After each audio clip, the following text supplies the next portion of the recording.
Japanese attack on Pearl Harbor, before the headlines began to speak of advances and victories, we Americans had precious little to cheer about.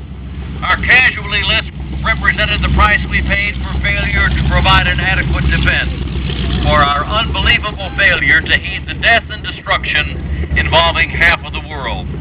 But the morale of the American people was occasionally elevated by a few individual examples of courage and ability.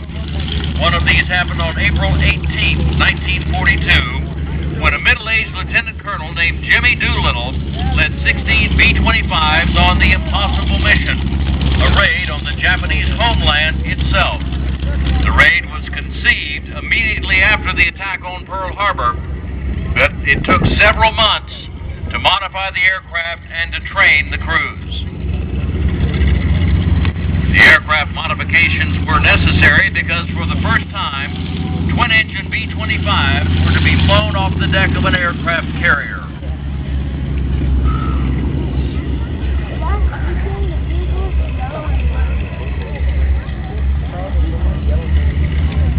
The B-25s were 700 miles from Tokyo when they launched from the deck of the aircraft carrier USS Hornet.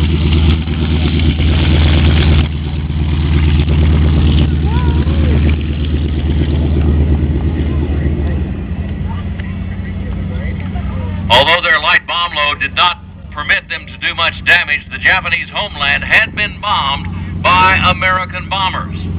President Roosevelt told the world that Doolittle's raiders had come from a secret base, Shangri-La. The raid had far-reaching psychological effects on the Americans and on the Japanese. It also pointed to the ultimate victory ahead for the Americans. Ladies and gentlemen, from the left, our two B-25 Mitchell bombers coming in low on treetop level, simulating the Doolittle raid on Tokyo.